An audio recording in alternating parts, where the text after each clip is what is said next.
Hello, everyone. Welcome to the Economic Empowerment Channel. And today it's my honor to have the lecturer of University of Michigan, English 126 class, Community Engaged Writing, Professor Dr. Lauren Gwin. How are you? Hi, thanks for having me. So we'll just get straight into the project that how did the collaboration with We the People Opportunity Farm come about? So this is a course that University of Michigan students incoming, almost all of them have to take a first year writing requirement. And University of Michigan has crafted some unique ways to complete that writing requirement, one of which is community engaged writing, which is what I teach. And we have a center on campus that hooks teachers up with community organizations. And I asked for a list of organizations working in the field of environmental justice. And in going through a list of 5 or 6 organizations, I heard a lot of really good things about Melvin Parson, who's the head of We the People Opportunity Farm. That's why I chose them, and I sort of reached out to him as my first choice, and we really got along. We had similar values and styles of working, and it just went from there. And what made you choose the environmental justice as the program? Mm-hmm. I really wanted to work. I wanted to know more. Like I wanted to learn more. So my process as an educator is 100% co-learning with my students. Nope. So that was an area where I felt like there was that I wanted to offer my services to in some way. So, but also knew that it would be a reciprocal relationship in terms of learning what those nonprofits need from outside folks. Could you give the audience a little bit background on We the People Opportunity Farm, the program and stuff like that? Sure. I'm wearing the sweatshirt here, which is like, it's a little bit cut off. Yeah. There you go. They're an organization that supports returning citizens, so folks who are formerly incarcerated, by giving them a 10-month-ish internship in gardening, and also at the same time as that they're undertaking that internship in gardening on the farm, they're also getting a host of other services depending on what they need, including literacy skills, job training, and mentorship from Melvin, the executive director. Yep. So since you mentioned you and students co-work to help with the People Opportunity Farm, so how do you keep students motivated and engaged in these long-term community projects? Mm-hmm.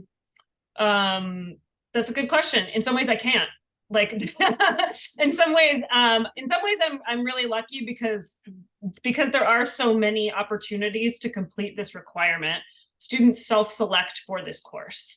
So when they sign up for the course, they know they're getting involved in some way in community engaged work. A lot of times they have a different understanding of community work in that they've done a lot of volunteer hours, but that's not exactly what we're doing. So I sort of, in some ways, I think I have heard that my enthusiasm for the organization in some ways translates to the classroom, but 100%. also Melvin does a really good job when he comes in and talks to the class. 100%. Because a lot of people going into this class might think that, oh, let's just do the community hours like what we used to do in high school. I remember one of the first readings we did in the class that really shaped my thinking is that community service is not simple. And I think you have really conveyed that idea really well with your enthusiasm. That's what keeps us really motivated, with a clear goal in mind of helping the community.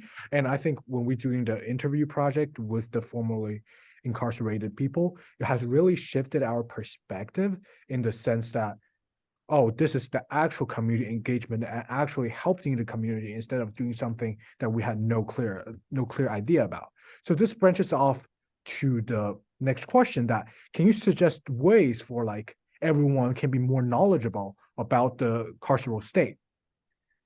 Yeah, I don't think I knew what the carceral state was until actually probably until grad school, because I mean, essentially it's kind of a like, and probably the interns that we work with aren't familiar with that term either. It's a very academic term.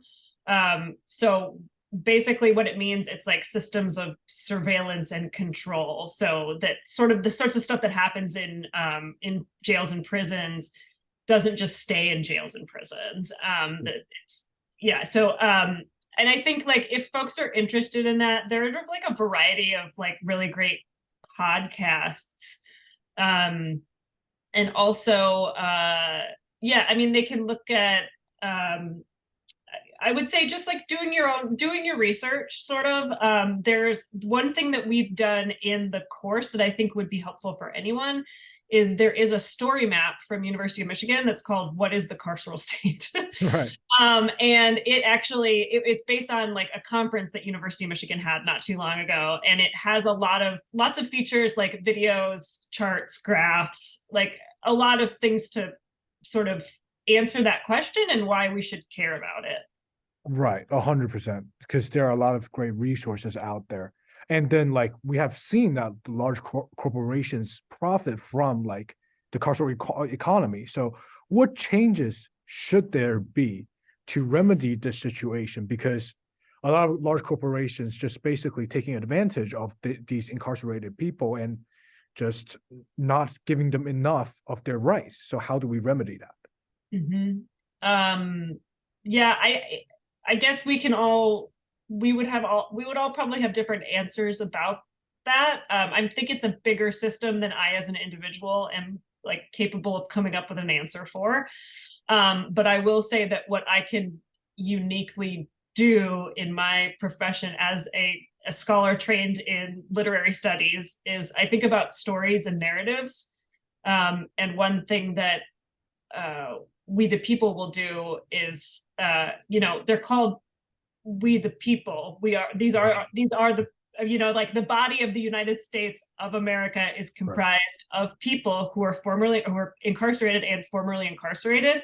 And I think thinking differently about who those people are, what they deserve, how varied they are as individuals, and the sort of unique gifts and talents that are really shut away for reasons that have nothing to do with the individual sometimes. So the sort of societal pressures that put certain populations in prisons and jails. I think that's something that just talking about and getting awareness about is a first step because it's something people don't know a lot. Right. And I remember that you always told us to keep an open mind, even when we are disagreeing with people and stuff like that. So how do people, a lot of people just think that incarcerated people are basically somewhat lower than them in some sort. So how do they keep their mind open again to accept those people to really re-entering the society? Yeah, I mean, I think what the work that we're doing is helpful because in some ways you can't see them as a mass of people that are all the same. Right. That's one helpful thing. So we have stories about groups of people when we see them as all sort of like people from Africa. People from Africa don't know how to use stoves. Yeah. Or, people from China don't appreciate nature or whatever sort of story we might have about people. That relies on not knowing them, and it relies on them being different from us in a certain way. And it's much easier to do that when we don't know folks as individuals. Yeah, 100%. I think this class has been really helping that as well. So how do young people get more involved in community engagement, whether it's through social entrepreneurship or attending a class like this? How can they get more involved? I would say reach out to organizations first. That's one thing I definitely try to teach in this course, is to not assume that you know what any given community or nonprofit or organization needs from you. I would say like ask questions about what people need and what might be helpful, and that would be a start, because the easiest thing for you to do or even what you think might be the most helpful thing to do might be a burden on them for reasons that you can't imagine. Yeah, and like a lot of young kids might probably think it's daunting to just email them and like just ask those questions. So how should we encourage them to do these type of things? Well, I guess it also depends, like, what are the reasons what are the reasons for doing them, and what if they don't need your help? That would be another question. Right. And like, don't assume that you can solve other people's problems. Yeah, But yeah, that said, like, all like the smartest, I mean, you're talking on here to some of the smartest people, in the yeah. world, right? So in some ways, like, we could use those minds to think about how to effectively match communities with goods and services that they need. So in doing that, I would say, like, get to know the community through research or through like talking to people, and then I think a clearer picture will come about like what would be the most impactful way to give to that community. Got it. So by doing that, like what skills do you think that young people should develop to help those marginalized community, and what are some of the best ways to do so? Because again, like you said, some of them doesn't even need help, or like you think you might help, but you won't. Yeah, I mean, talking to lots of different kinds of people. I mean, I can only sort of speak from my own experience, but I mean, I think communication is key, and that's a lot of what my job Right. is communicating with lots of different kinds of people, Yep. and bringing people together. Mhm.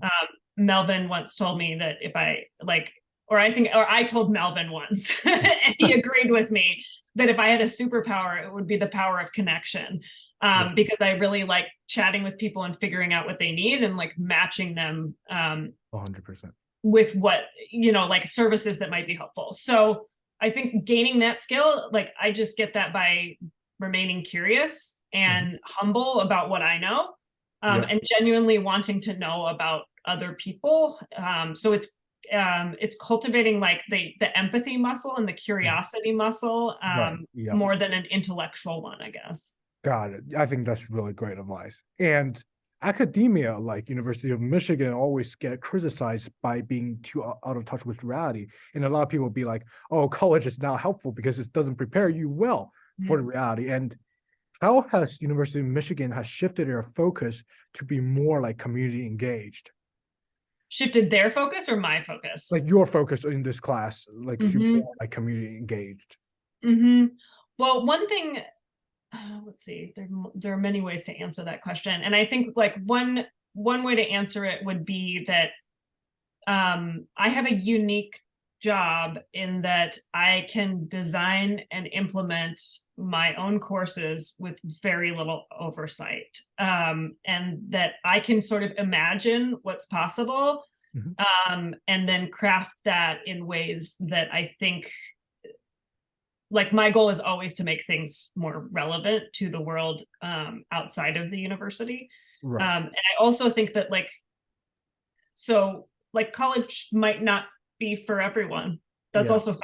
Yeah. That's also That's fine, yeah. That's 100% true. some people might not get what they need out of it, but it is a place where you can get exposed to ideas, like on purpose, get exposed to many, many, many different kinds of ideas and ways of thinking that you wouldn't have access to otherwise. Yeah. So that's one thing that college can do, and I think that's one thing that courses like these can do, and that's, in talking to higher ups in the university, they're very interested in this work, I think, for that reason. Yeah, I think the most important of college is basically you can see people from all over the world coming to one place and exchanging their ideas in classrooms such like this. And especially with these hands-on community engaged projects, you can actually see how different people from different cultures, function, the way they do things and stuff like that. Again, I agree with the point that like college might not be for everyone because it's a really stressful place sometimes with a lot of work being put on you by by the administration and stuff like that. and Mhm. like and for like young social entrepreneurs out there, so one of the key issues is to identify problems within the community, and it Mhm. is hard to pinpoint a really specific issue to get started on because Mhm. everybody can say, oh, I want to help with economic empowerment, but it's really hard Mhm. to get started. So how should they narrow the scope down? Um, I mean, I guess like the sort of this buzz phrase sort of popped into mind, but like that the future is local. Like, start as local as you can. Like, get like you don't need to do the biggest thing. You don't need to do like, just think about like like communities nearby, communities in your vicinity, and have conversations, like Right. conversations like these. So you don't have to invent everything. You don't have to solve everything. We talk about in our course an assets-based model versus deficit, which means just that we're thinking about communities as having things Right. Yep. and that we're like supporting them in Right. those Yep. things Yep. rather than we go Definitely. to communities and see a deficit that we're then going to fix. Right. I think it's really great distinction between the two, because when you looking at from a deficit model, you're really like looking down on them sort of, instead of Mhm. looking like treating them as an equal level. So I think Mhm. that's really necessary by letting these social entrepreneurs, provide all these like resources, keep supporting the communities, and I Mhm. think we'll be making this in a better place. So Mhm. lastly, like writing is an important skill to have fundings in these, so like social business companies or like NPOs. So what should they keep in mind when writing for these NPOs? It's the same stuff that we teach in all first year writing classes, which is why everyone at the University of Michigan has to take a first year writing class. It's context, it's audience, and it's purpose. And it's like, get those things. Like there's no like sort of easy solutions for like what to make every piece of writing a good piece of writing, because Right. everything depends on the context, depends on the audience, and it depends on what your purpose is. So I Right. would say like sort of thinking about that rhetorical angle in terms of Yep. delivering things. And if you're hitting on, like, if you're acknowledging the context of the issue that you're presenting, you're appealing successfully to that audience and what they need from you. And then you're thinking deeply about how to achieve your purpose through the choices that you're making. I think that makes for a successful piece of writing. Yep. Thank you so much for coming on the podcast today. Thank you for having me, Yeah. George. Yeah, Yep. take care.